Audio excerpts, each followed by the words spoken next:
In the quiet corridors of Windsor Castle, where centuries of royal secrets have whispered through stone walls, a phone call would arrive that would change everything.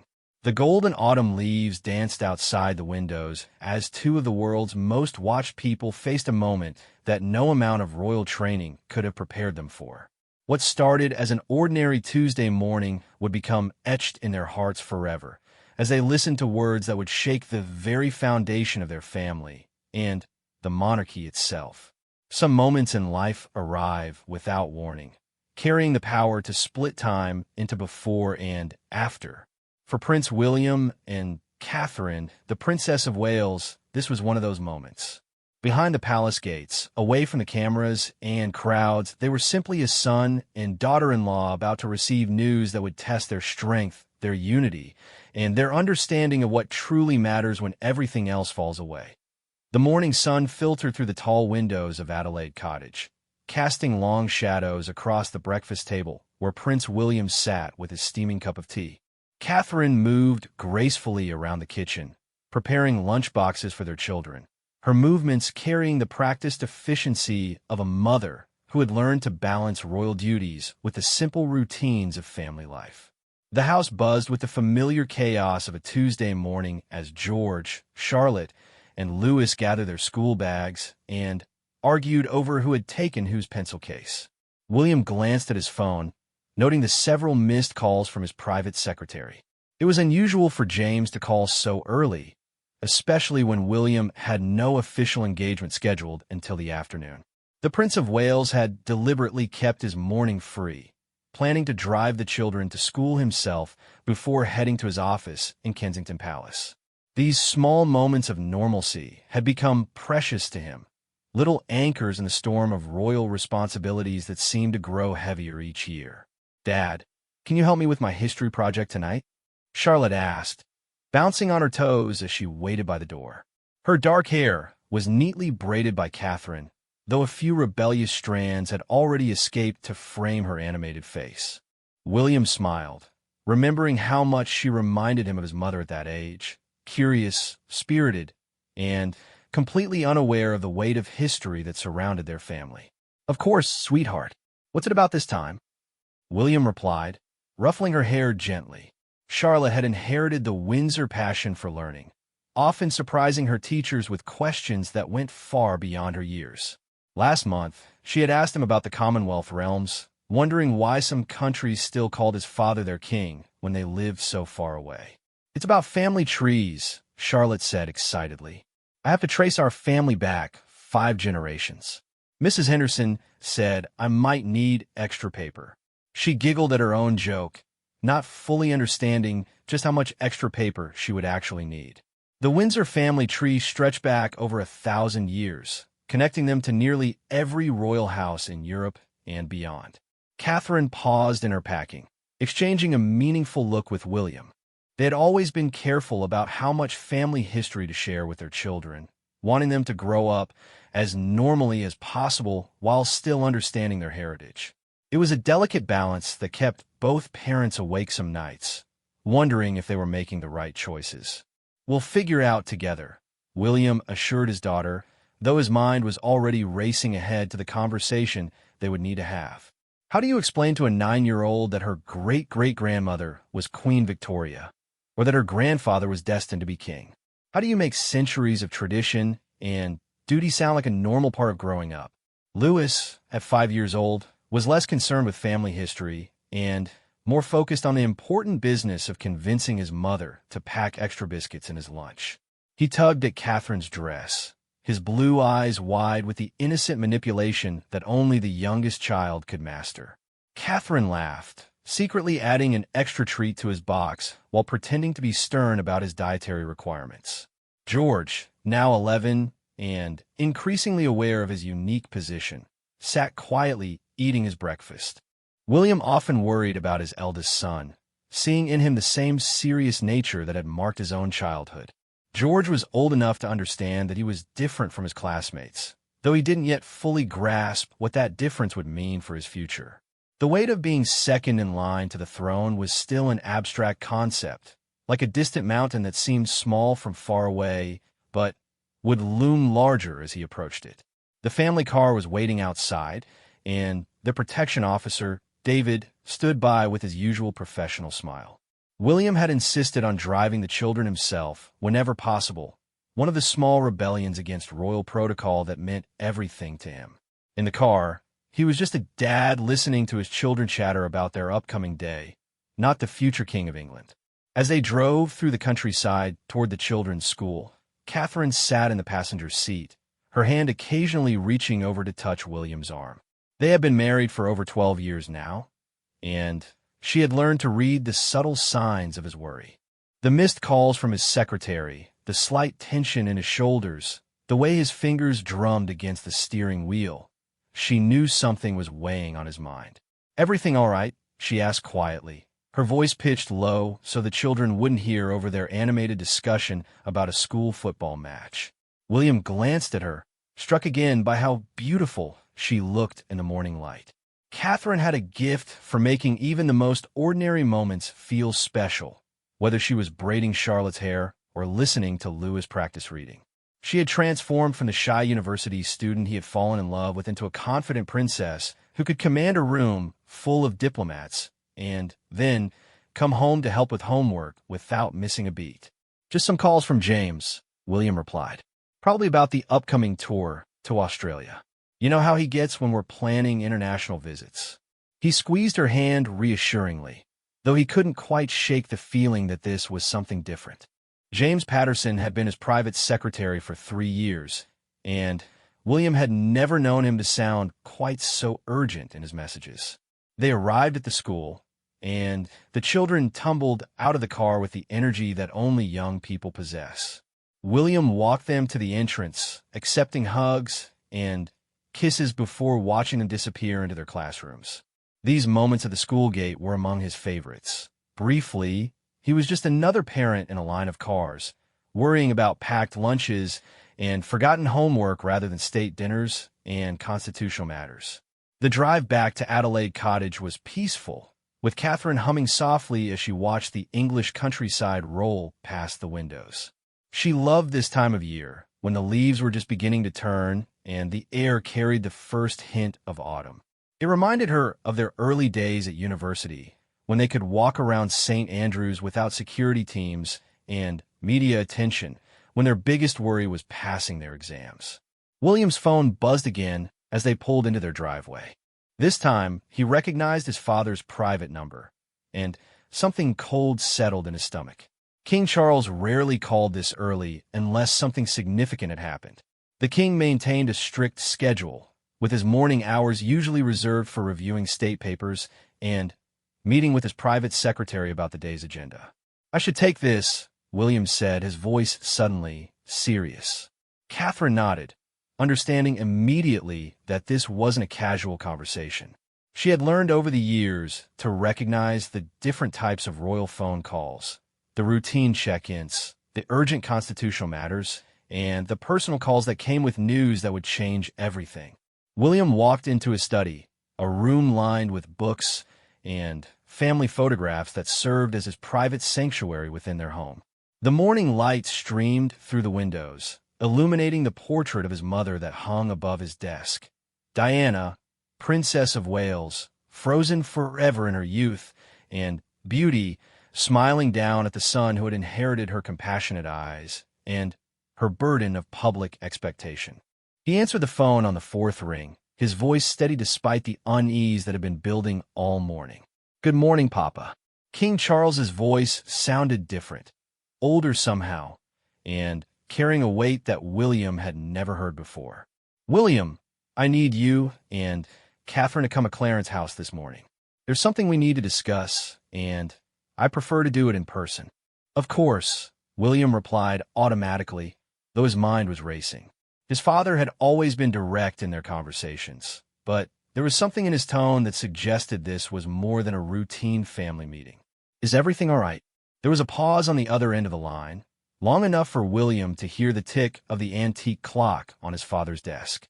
When King Charles spoke again, his voice was carefully controlled, as if he were reading from a prepared statement. "We'll talk when you get here. Can you be here by 10? William glanced at his watch. It was already 8:30, which meant they would need to leave soon. "We'll be there," he confirmed, already mentally rearranging his schedule for the day. Whatever this was about, it was significant enough to pull him away from his planned meetings and Catherine from her engagement with a local charity. After hanging up, William sat in his study for a moment, staring at the photograph of his mother. Diana had faced her own share of difficult conversations and life-changing moments, often with grace and dignity that had inspired the world. He wondered what she would have made of this moment, what advice she would have given him about facing whatever news waited at Clarence House. Catherine appeared in the doorway, her intuitive understanding of his moods evident in her concerned expression.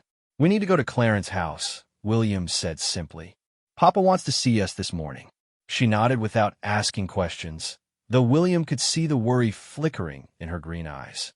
Catherine had developed her own relationship with King Charles over the years, built on mutual respect and shared love for William and the children. She had learned to read the subtle nuances of royal communication, understanding that a request for an immediate meeting usually carried weight that went far beyond its simple words. As they prepared to leave Adelaide Cottage, neither William nor Catherine spoke about the tension that had settled between them like a third passenger. They moved with the practiced efficiency of a couple who had learned to face uncertainty together, whether it was a constitutional crisis or a family emergency. Catherine changed into a navy dress appropriate for a formal meeting, while William put on a suit and tie, their clothing choices reflecting an unconscious preparation for whatever serious conversation awaited them. The drive to Clarence House took them through the heart of London, past landmarks that had watched over their family for generations. William found himself noting details he usually overlooked: the changing of the guard at Buckingham Palace, the tourists gathering outside the palace gates with their cameras ready, the ordinary Londoners going about their morning routines, unaware that somewhere in the royal palaces, conversations were taking place that might affect the future of the monarchy itself. Catherine sat quietly beside him, her hand resting on his arm in a gesture of support that required no words. She had learned, over their years together, that sometimes the most powerful thing she could offer was simply her presence, her unwavering support in the face of whatever challenges their unique life might present. Together, they had weathered scandals and celebrations, state occasions and private sorrows, always finding their strength in each other. As they approached Clarence House, William felt the familiar weight of history settling on his shoulders. This Georgian mansion had been home to his grandmother, Queen Elizabeth the Queen Mother, for nearly 50 years. Its walls had witnessed decades of royal family conversations, from wartime strategies to personal celebrations.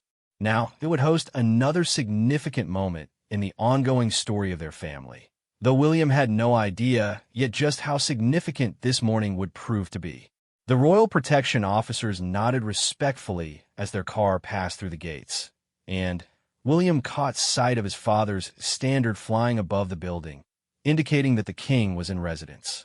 Whatever news awaited them inside those familiar walls, they would face it together, as they had faced everything else in their marriage, with love, with dignity, and with the quiet courage that had carried their family through centuries of joy and sorrow.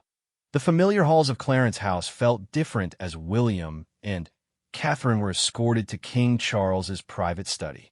The portraits of past royals seemed to watch them with knowing eyes, as if they too had walked these corridors carrying the weight of momentous news.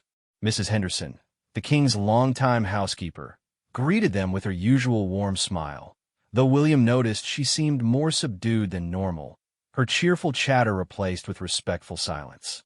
"His Majesty is waiting for you in the morning room," she said quietly, leading them through the polished corridors lined with centuries of royal memories. The morning room had always been one of King Charles's favorite spaces, filled with natural light and comfortable furniture that made formal conversations feel slightly less daunting. It was here that he had shared tea with world leaders, celebrated family milestones, and now prepared to deliver news that would change everything. King Charles rose as they entered, his usually impeccable posture showing the slight strain of whatever burden he carried. At 75, he remained a striking figure, though William noticed new lines around his eyes and a tiredness that seemed to go deeper than physical exhaustion. The king had always been meticulous about his appearance, but this morning his tie was slightly askew, and his normally perfectly combed hair showed signs of anxious fingers running through it. "William, Catherine," he said, embracing them both with unusual warmth. King Charles had become more demonstrative with his affection over the years, perhaps understanding more deeply the importance of expressing love while it could still be given freely. His embrace lingered a moment longer than usual, as if he were drawing strength from their presence. "Please, sit down," he continued, gesturing to the comfortable chairs arranged around a low table set with tea service. The china was Royal Crown Derby, a pattern that had graced royal tables for decades, its familiar blue and gold design offering a small anchor of normalcy in what was clearly an unusual morning.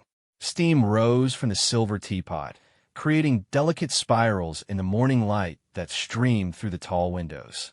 Catherine settled gracefully into her chair, her hands folded calmly in her lap despite the tension she could feel radiating from both William and his father.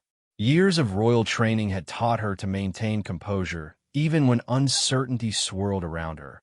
But her green eyes remained alert, reading the subtle signs that something significant was about to be shared. William chose the chair closest to his father, unconsciously leaning forward, as if preparing himself for whatever conversation lay ahead.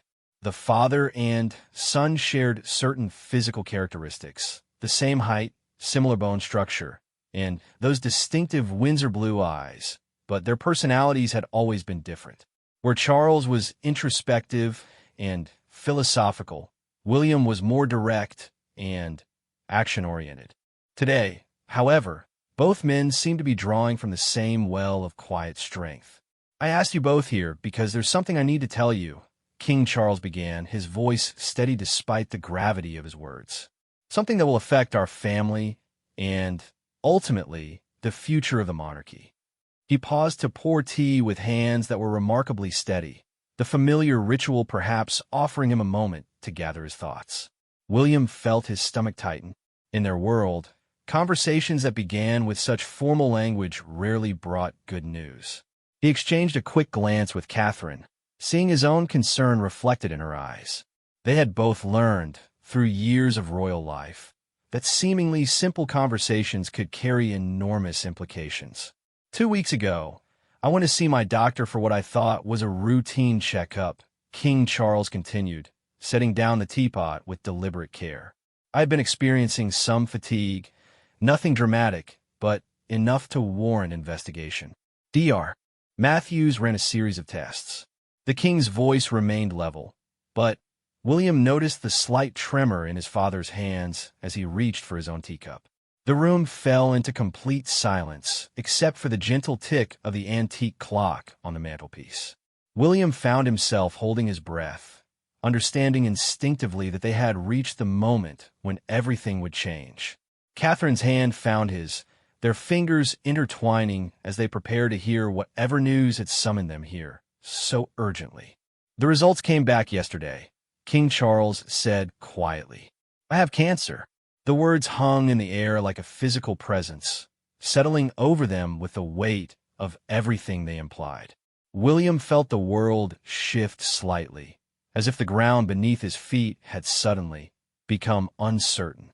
This was the phone call every adult child dreaded, the conversation that marked the moment when parents became vulnerable and children realized they were no longer protected by the illusion of their parents' invincibility. Catherine's grip on his hand tightened, and he could feel her taking a carefully controlled breath. Her own parents were healthy and active, and she had been fortunate to avoid this kind of devastating news in her personal life. But she understood immediately the implications that went far beyond the personal grief they would all feel. The king's health was not just a family matter. It was a constitutional issue that would affect millions of people across the Commonwealth realms. "What kind?" William managed to ask, his voice rougher than he had intended. Medical details seemed important somehow, as if knowing the specifics might give them some measure of control over an uncontrollable situation. His father had always been interested in holistic medicine and alternative therapies, maintaining a healthy lifestyle that had made this diagnosis even more shocking.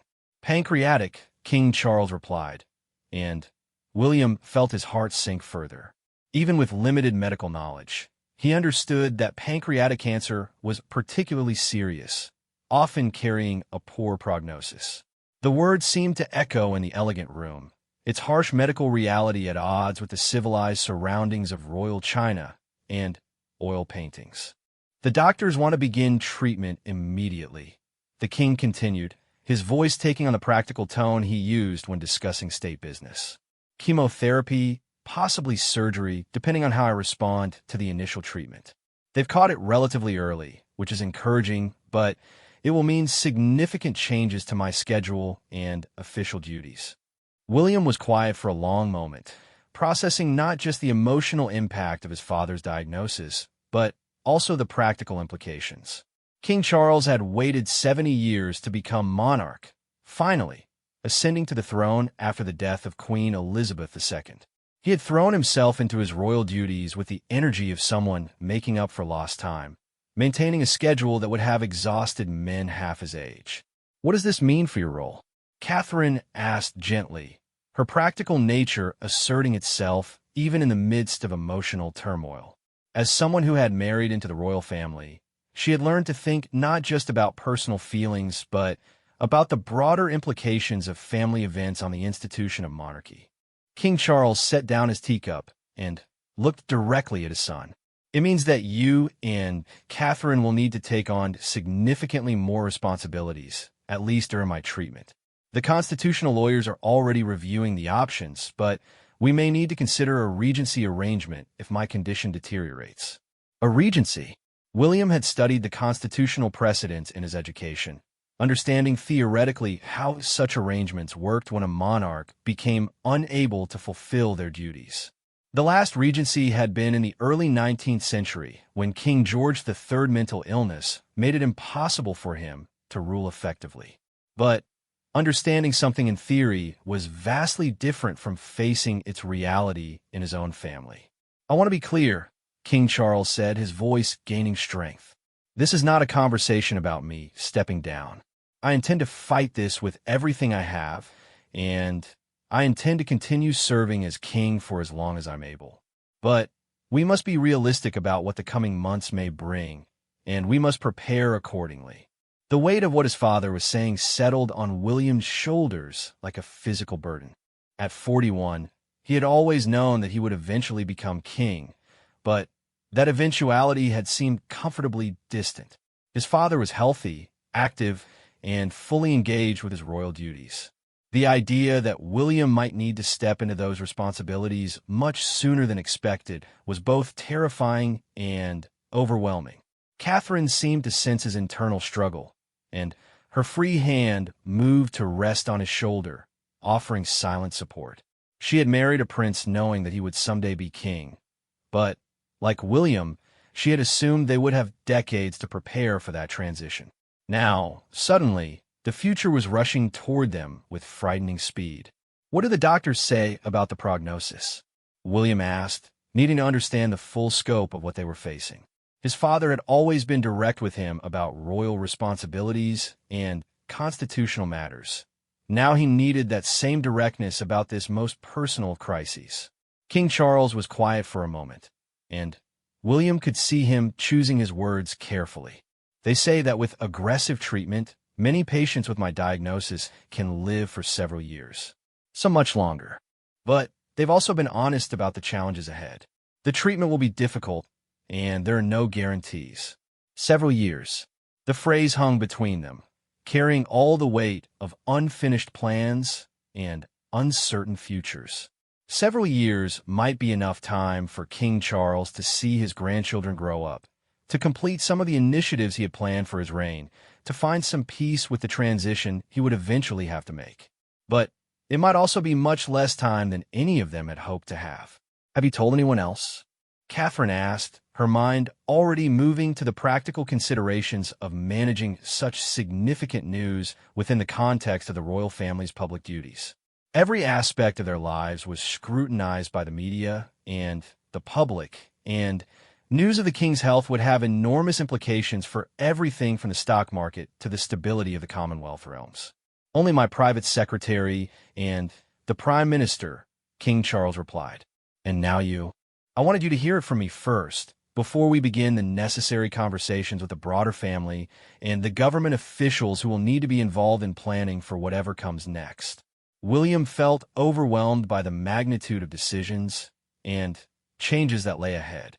They would need to tell the children, but how do you explain to young people that their grandfather is seriously ill without terrifying them? They would need to coordinate with government officials about potential constitutional arrangements, manage the inevitable media attention when the news became public, and somehow continue their royal duties while dealing with their personal grief and worry. But beneath all the practical considerations, what struck William most powerfully was the simple fact that his father was facing a life-threatening illness.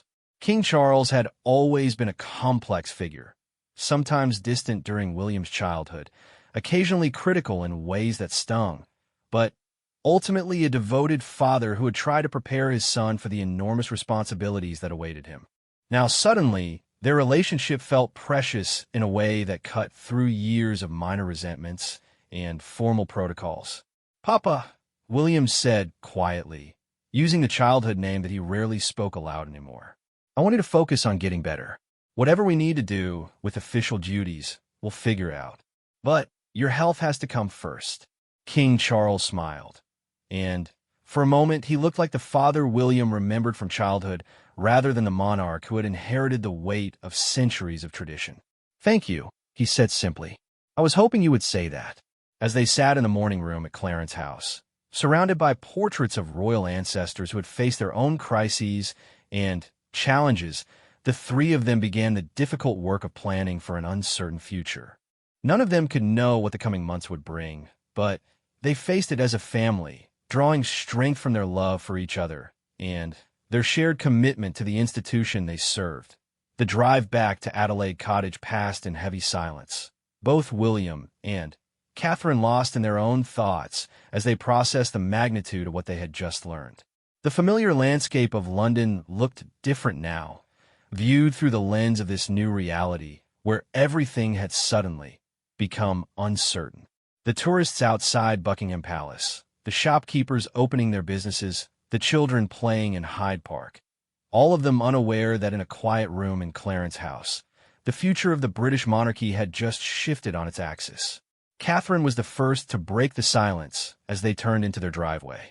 "How are we going to tell the children?" she asked, voicing the question that had been weighing on both their minds. Charlotte's innocent question about family trees that morning now seemed almost prophetic, a reminder of how quickly their family's story was about to change. William turned off the engine, but made no move to get out of the car. The normalcy of their home, the bicycles scattered on the lawn, the dog's leash hanging by the door, the chalk drawings still visible on the garden path where Louis had been playing the day before, felt both comforting and surreal after the intensity of their conversation with King Charles. "Honestly, I don't know," William admitted, his hands still gripping the steering wheel as if it were an anchor keeping him steady. "George is old enough to understand something serious is happening, but Charlotte and Louis—" He trailed off, unable to finish the thought. How do you explain to a 5-year-old that his grandfather, who had just taught him to identify different types of birds in the palace gardens last weekend, was facing a battle for his life? Catherine reached over and gently touched his arm. "We'll figure out together," she said, using the same phrase William had used with Charlotte that morning about her history project. The irony wasn't lost on either of them. They were about to become a much more significant part of their family's historical narrative than any of them had anticipated. Inside the cottage, they moved through the familiar routines of their morning with an almost desperate normalcy. Catherine made fresh tea, while William checked his emails, both of them acutely aware that this might be one of the last ordinary mornings they would have for a very long time. The messages in William's inbox seemed trivial now. Requests for meetings about upcoming engagements, briefing papers for next month's tour of Scotland, updates about various charitable initiatives that had seemed important just hours earlier. His phone buzzed with a text from his private secretary. "Sir, I understand His Majesty spoke with you this morning. When you're ready, we should discuss adjustments to your schedule. No rush. Take the time you need." William stared at the message, struck by how James had somehow managed to convey both professionalism and compassion in those few words. The man had been with him for 3 years, and William suddenly realized how much he would need his support in the coming months. The logistical challenges of potentially taking on many of his father's duties while maintaining his own responsibilities would be overwhelming without a skilled team behind him. Catherine appeared beside him with a steaming mug, and they sat together on the sofa in their living room, surrounded by the comfortable chaos of family life. Charlotte's school books were still scattered on the coffee table from the previous evening's homework session, and Louis's toy cars formed an elaborate traffic jam across the carpet. The room smelled faintly of the lavender oil Catherine liked to use in her diffuser, a scent that never failed to make William feel grounded and peaceful. "Do you remember when we used to talk about what it would be like when you became king?" Catherine asked softly, cradling her mug between her hands. It always seemed so far in the future, something we'd have decades to prepare for. William nodded, remembering those late-night conversations during their university days and early marriage, when the crown had seemed like a distant inevitability rather than an approaching reality. They had talked about the changes they might want to make, the causes they hoped to champion, the kind of monarchs they aspired to become. Those conversations had been theoretical then, intellectual exercises rather than urgent planning sessions. "I always imagined we'd have more time," William said quietly. "Time for the children to grow up, time for Papa to complete his vision for the monarchy, time for us to gradually take on more responsibilities." He paused, taking a sip of his tea.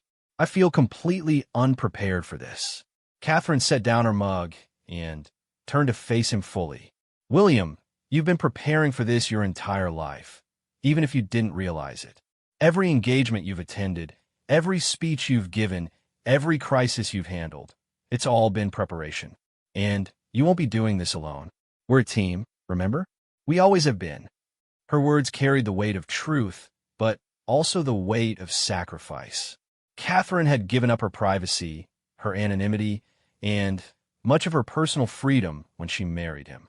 Now she faced the possibility of giving up even more, of stepping into a role that would make her one of the most scrutinized women in the world. Yet her voice remained steady, her resolve unshaken. William reached for her hand, marveling at how she always seemed to find exactly the right words. "Are you scared?" he asked, needing to know that he wasn't the only one feeling overwhelmed by the magnitude of what lay ahead. "Terrified," Catherine admitted with a small laugh that held no humor. "But not of the responsibilities or the public attention. I'm scared for your father, and I'm scared for you. I can see how much this is weighing on you already, and we haven't even begun to deal with the real challenges yet." Before William could respond, they heard the sound of a car in the driveway. Through the window, they could see the familiar black vehicle that transported their children to and from school. The sight of George, Charlotte, and Louis tumbling out of the car, their faces bright with the simple joy of childhood, made William's chest tighten with emotion. In a matter of hours, their carefree morning routine would be forever changed by the knowledge their children didn't yet possess.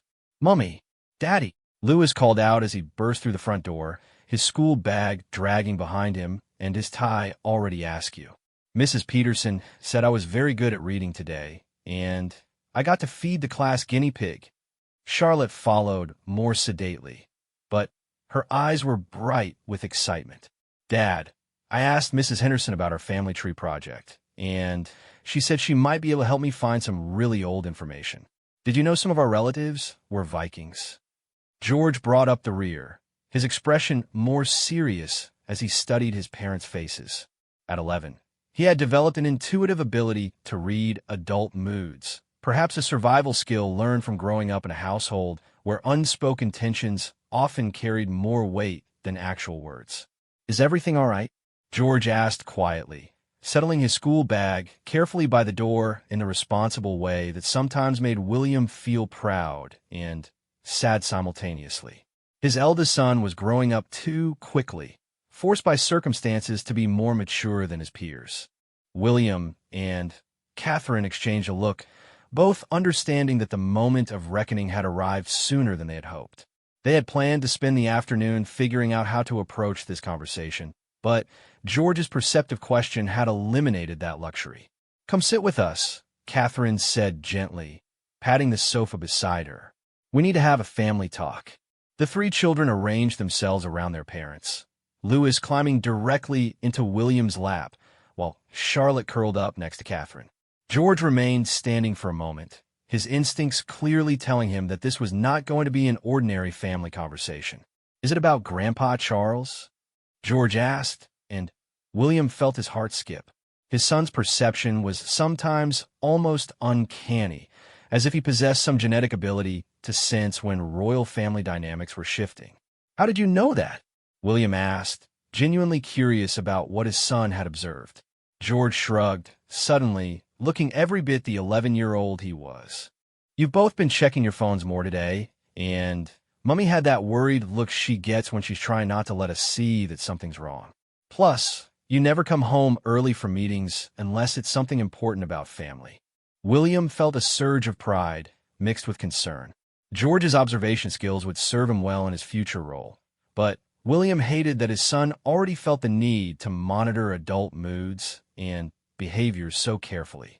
It was another reminder of how their children's lives were fundamentally different from those of their peers, shaped by responsibilities and pressures that most young people would never experience. "You're right," William said, deciding that honesty was the best approach. Their family had always been built on truthfulness, even when the truth was difficult. "Grandpa Charles wanted to tell us something important today, and now we need to share it with all of you." Charlotte immediately looked worried, her hand reaching for Catherine's. "Is he in trouble? Did someone hurt him?" "No, sweetheart, nothing like that," Catherine assured her quickly. "But Grandpa Charles is sick, and he's going to need some special treatment from the doctors to help him get better." Louis, at 5, processed this information with the directness of early childhood. "Will the doctors make him feel better?" he asked, his blue eyes wide with the innocent faith that adults could fix anything that went wrong. "The doctors are going to try very hard to help him," William said carefully, choosing his words with the precision of someone who understood that everything he said to his children might be remembered and repeated for years to come. "But it might take a long time, and during that time, Mummy and Daddy might need to help with some of Grandpa Charles's work." George nodded slowly, his mature understanding evident in his expression. "Royal work?" he said, and it wasn't a question. Even at 11, he grasped that their grandfather's role as king carried obligations that couldn't simply be set aside during times of illness or personal difficulty. "That's right," William confirmed. "We might need to travel more, attend more events, and take care of some of the things that Grandpa Charles usually does. It doesn't mean we love you any less or that our family isn't the most important thing to us, but we might need to be away from home more often." Charlotte processed this with the careful consideration she brought to all important matters. "Will people be sad about Grandpa being sick?" she asked, her question revealing an understanding that their grandfather's health was not just a family matter, but something that would affect many people. "Some people might be worried," Catherine acknowledged. "Grandpa Charles is important to a lot of people around the world, just like your great-grandmother was. But the most important thing is that we all love him and support him while he gets better." As they continued talking, William found himself marveling at his children's resilience and understanding. They asked practical questions about how their own lives might change, expressed concern for their grandfather's comfort during treatment, and offered suggestions for ways they could help. Their innocence was both heartbreaking and inspiring, reminding him of what he was ultimately working to protect. Not just the institution of monarchy, but the love and stability of his family. Later that evening, after the children had been tucked into bed with extra hugs and reassurances, William and Catherine sat in their kitchen going through the practical implications of their new reality. Lists covered the table: potential schedule changes, staffing needs, childcare arrangements for times when royal duties might require both parents to be away simultaneously. "We're going to need more help," Catherine said, reviewing the calendar of upcoming engagements that might now fall to them. "And we'll need to be very careful about how we manage the children's exposure to media attention. If we're taking on more public duties, they're going to be in the spotlight more frequently." William nodded, understanding that their careful efforts to give their children a relatively normal childhood were about to become much more challenging. The balance they had struck between royal responsibility and family privacy had always been delicate, but now it might become almost impossible to maintain. His phone buzzed with another message from his private secretary, this time with an attachment containing a preliminary schedule of additional engagements that might be transferred to William and Catherine if King Charles needed to reduce his official duties. The list was overwhelming: state visits, Commonwealth meetings, charity patronage events, military ceremonies, and dozens of other obligations that had been carefully distributed across the working royals' calendars. "I keep thinking about Papa," William said quietly, setting down his phone. He waited 70 years to become king, and now, just when he's really hitting his stride in the role, this happens. It seems incredibly unfair. Catherine reached across the table to take his hand. "Your father's one of the strongest people I know," she said. "He'll fight this with everything he has, and he'll continue being king for as long as he's able. Our job is to support him and be ready to step in when and where we're needed, not to assume the worst." William knew she was right, but he couldn't shake the feeling that their lives had just changed in ways they couldn't yet fully comprehend. The weight of the crown, which had always been an abstract concept in his future, was suddenly pressing down on his shoulders with unexpected force. Tomorrow, they would begin the process of preparing for a reality none of them had wanted to face so soon. As they turned off the lights and headed upstairs to check on their sleeping children one more time, William felt the full weight of his dual roles settling on him. He was a son worried about his father's health, and a future king preparing to shoulder responsibilities that felt enormous and urgent. Most of all, he was a husband and father determined to protect his family while serving his country, even as the demands of both seemed to be growing beyond anything he had previously imagined. The weeks following that devastating morning conversation became a blur of carefully orchestrated activities designed to maintain the appearance of normalcy, while everything fundamental about their lives shifted beneath the surface. William found himself living in two worlds simultaneously: the public realm, where he continued his scheduled engagements with practiced composure, and the private sphere, where he spent every spare moment researching pancreatic cancer treatment options and consulting with the finest medical experts in the world. Catherine had transformed into a master of logistics, coordinating with private secretaries to seamlessly absorb additional royal duties while ensuring their children's routines remained as stable as possible. She attended parent-teacher conferences in the morning and state dinners in the evening, somehow managing to be fully present for both with the grace that had made her beloved by the British public long before this crisis tested her resilience. King Charles had begun his treatment with characteristic determination, insisting on maintaining as many of his official duties as his medical team would allow. The sight of his father at their weekly family dinner, his face slightly gaunt from the chemotherapy but his eyes still sharp with intelligence and purpose, filled William with equal measures of pride and heartbreak. The king had always been a complex man, but watching him face this challenge with such dignity reminded William of all the qualities he admired in his father. "The doctors are pleased with my response to the first round of treatment," King Charles announced during one such dinner, his voice carefully modulated to sound stronger than his appearance might suggest. "We'll continue with the current protocol for another month before reassessing." He spoke about his cancer treatment the same way he discussed constitutional matters, with measured precision and an underlying assumption that will and proper planning could overcome any obstacle. George, Charlotte, and Louis had adapted to their grandfather's changed appearance with a remarkable flexibility of childhood. Louis had taken to drawing pictures of superheroes fighting bad germs, which he presented to King Charles with the solemnity of a diplomatic gift. Charlotte had researched healthy foods that might help with cancer treatment, arriving at family dinners with carefully planned menus written in her neat handwriting. George, ever observant, had simply begun spending more time with his grandfather, as if he understood instinctively that these moments had become precious. The media coverage had been intense, but respectful when the palace finally announced the king's diagnosis 3 weeks after that morning conversation. William had watched the news coverage with mixed emotions, seeing the genuine concern from people around the world who had come to admire his father's dedication to environmental causes and community service. The outpouring of support had been overwhelming. Thousands of cards and letters arriving daily, prayer services held in churches across the Commonwealth, and respectful coverage from international media outlets. But the public attention also meant that every appearance William and Catherine made was scrutinized for signs of how the royal family was coping with the crisis. Photographers captured every expression, body language experts analyzed their interactions, and royal commentators debated whether William looked tired or Catherine seemed worried. The pressure to maintain perfect composure while dealing with genuine fear and grief was exhausting in ways that royal training hadn't fully prepared them for.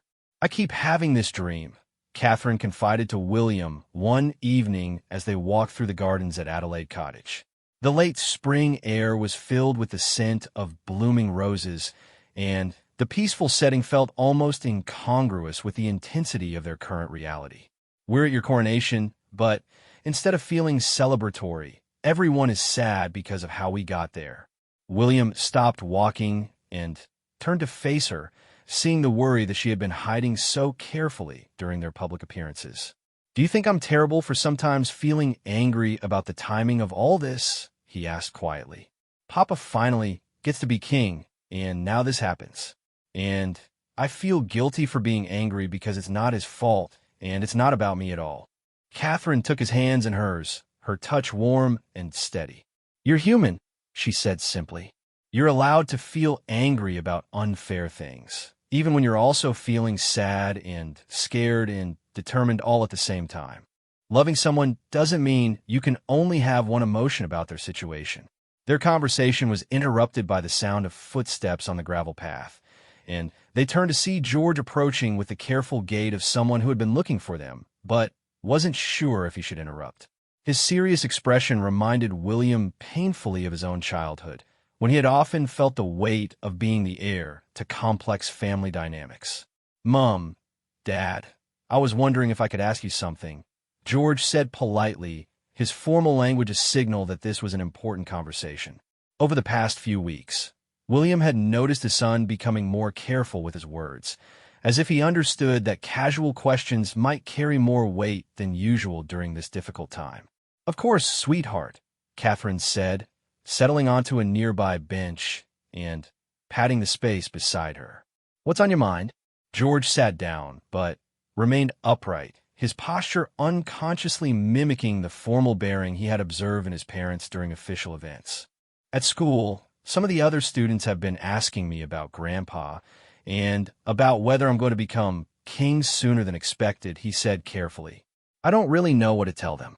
William felt his heart clench. He had hoped they might be able to shield the children from the constitutional implications of King Charles's illness, at least until the situation became clearer. But George's school friends were obviously bright enough to understand the line of succession, and curious enough to ask direct questions that adults might avoid. "What would you like to tell them?" William asked, settling on the other side of his son. He had learned from his own father that sometimes the best way to help children process complex situations was to first understand how they were thinking about the problem. George was quiet for a moment, his blue eyes serious as he considered the question. "I want to tell them that Grandpa is working very hard to get better, and that we're all supporting him," he said finally.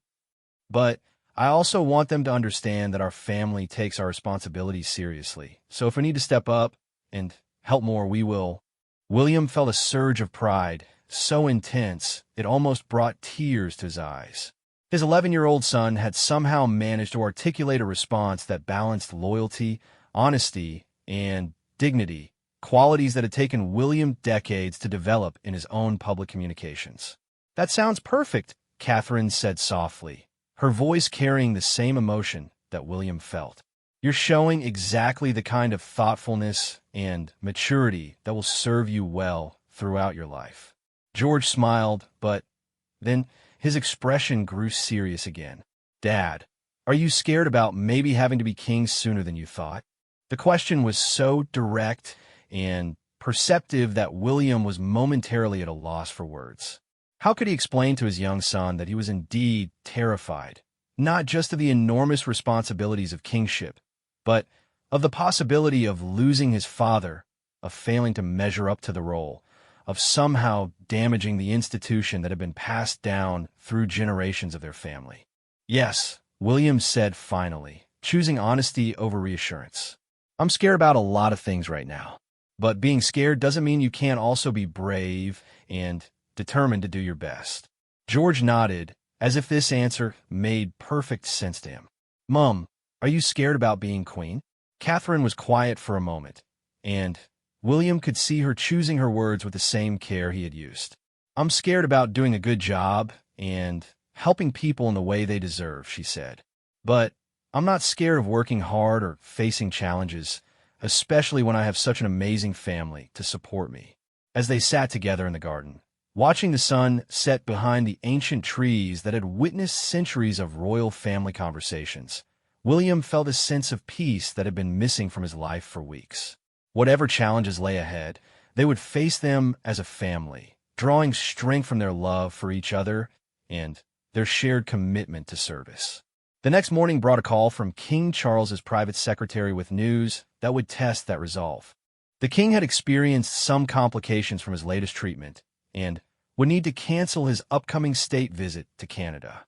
The trip had been planned for months, involving dozens of official events and meetings with government officials who had been preparing for the royal visit for over a year.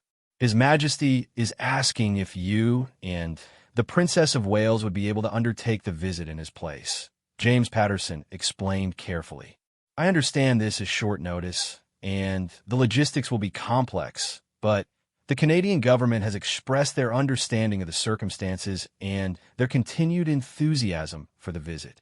William looked at Catherine, who had been listening to the conversation on speakerphone.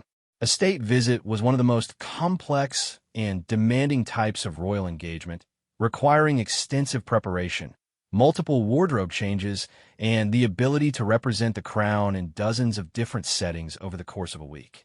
Taking over such a significant trip with just 2 weeks' notice would be a major test of their readiness to assume expanded responsibilities. "We'll do it," Catherine said without hesitation, her voice carrying the quiet confidence that had sustained William through many difficult decisions. "What do we need to know?"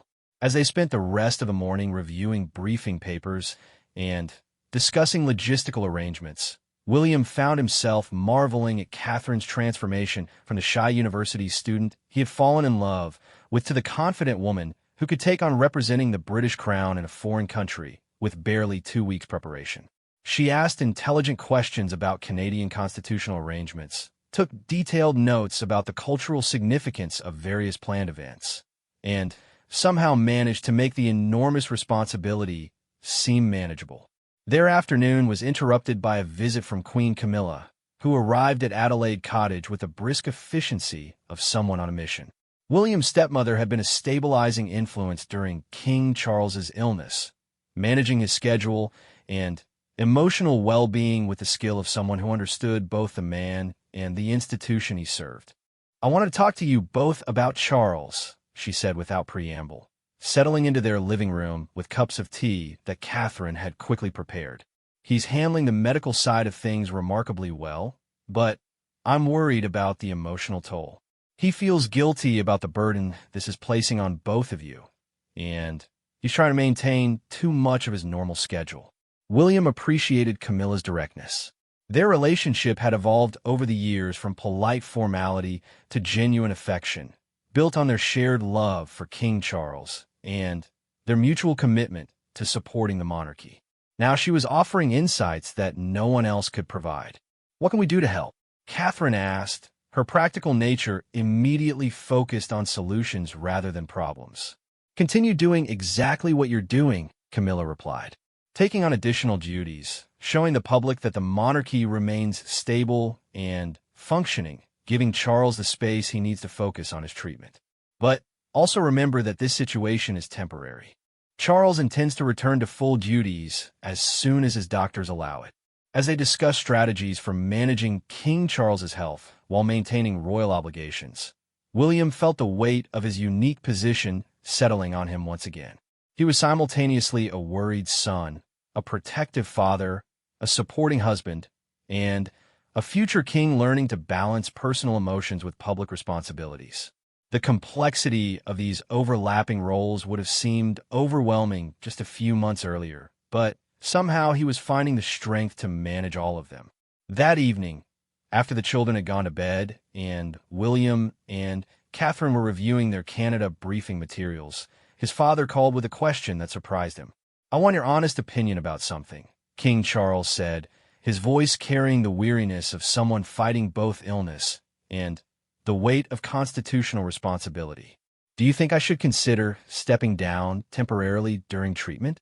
The constitutional experts say it could be arranged, and it might be easier than trying to maintain royal duties while dealing with chemotherapy."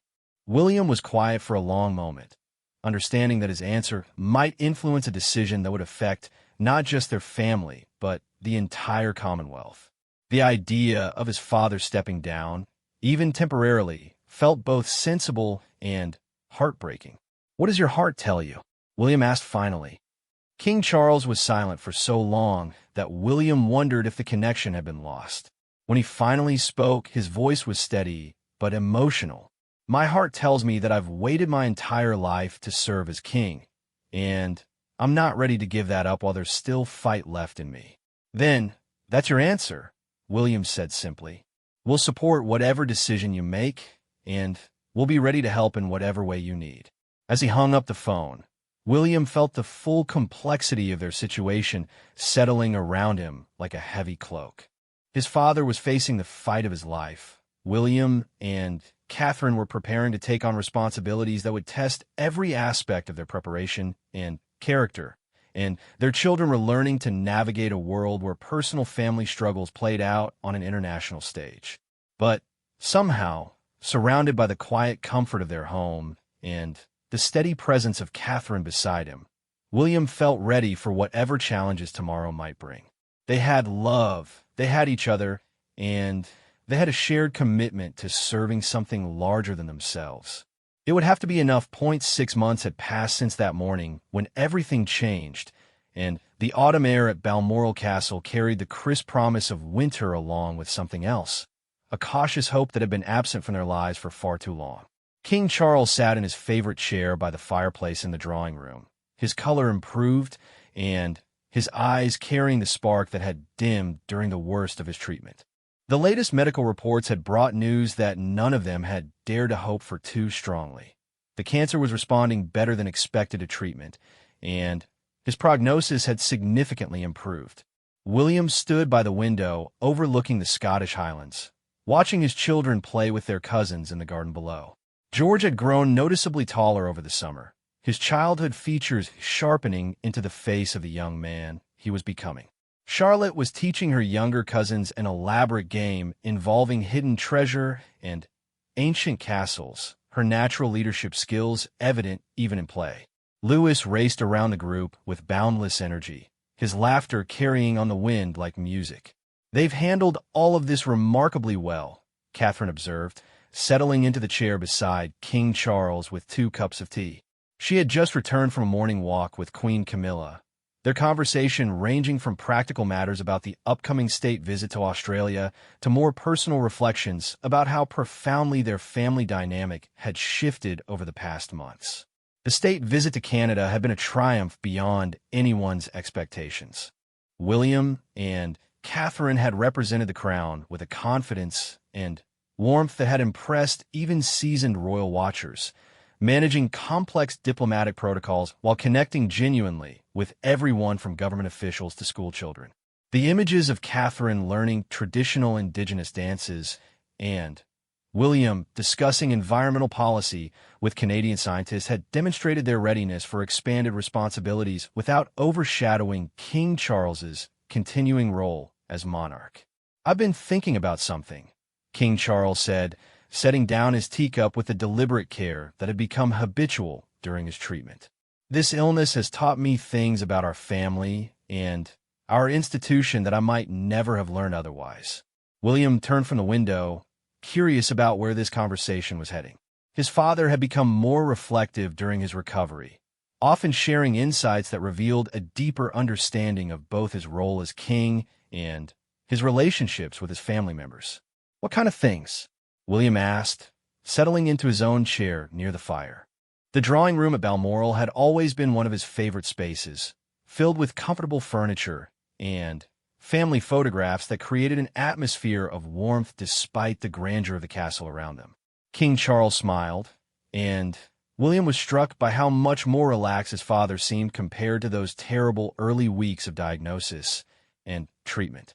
"I've learned that our strength as a monarchy doesn't just come from tradition and constitutional arrangements," he said thoughtfully. "It comes from our ability to support each other through difficult times and from the genuine care we have for the people we serve." Catherine leaned forward, her green eyes reflecting the firelight. "The response from the public has been extraordinary," she agreed. "The letters, the prayers, the way people have embraced us taking on additional duties. It's shown me how much the monarchy means to people, not just as an institution, but as a symbol of continuity and stability." William nodded, remembering the thousands of get-well cards that had arrived for King Charles, many from children who had drawn pictures of crowns and castles alongside their heartfelt wishes for his recovery.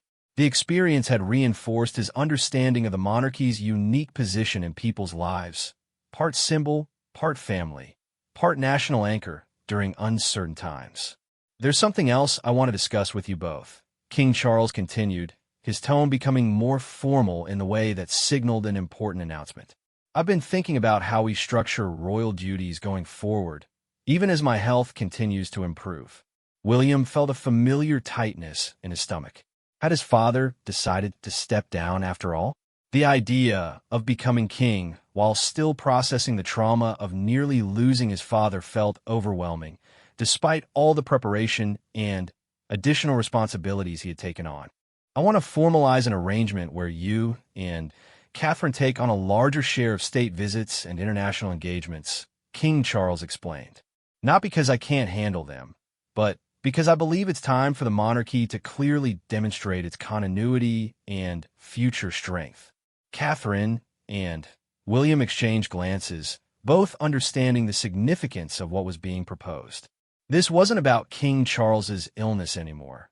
It was about the evolution of the monarchy itself, a deliberate transition that would prepare the public for eventual succession while allowing King Charles to focus on the aspects of kingship that most energized him. "What would that look like practically?" Catherine asked, her mind already working through the logistical implications of such an arrangement. "You would become the primary representatives of the crown for major international visits, particularly to Commonwealth realms and key diplomatic relationships," King Charles explained. "I would focus more heavily on domestic duties, environmental initiatives, and the constitutional aspects of the role that require the monarch's direct involvement." William was quiet for a moment, processing the magnitude of what his father was proposing. It was a significant step toward his eventual role as king, but framed in a way that honored King Charles's continued authority while acknowledging the realities they had all learned over the past months. "Are you sure about this?" William asked. "You've waited your entire life to be king. I don't want you to feel like you need to give up any part of that because of what we've been through." King Charles's expression grew serious, and William could see the depth of thought that had gone into this decision. "William, what I've learned over these months is that being king isn't about holding onto every aspect of the role. It's about serving the institution and the people in whatever way is most effective. You and Catherine have proven that you're ready for this level of responsibility, and the monarchy will be stronger if we embrace that reality." Before William could respond, the sound of children's laughter drew their attention back to the garden. George had organized his siblings and cousins into what appeared to be a mock royal procession, with Charlotte carrying a makeshift crown made of autumn leaves and Louis serving as the ceremonial herald, announcing their arrival with great solemnity. "Look at them," Catherine said softly, her voice filled with affection and pride. "They have no idea how much their lives are about to change again, but they're so resilient, so adaptable." William watched his children playing their elaborate game, struck by how naturally they had absorbed the complexity of their heritage. George understood his eventual destiny, but still threw himself into childhood games with enthusiasm. Charlotte possessed an innate sense of ceremony and leadership that emerged even in play.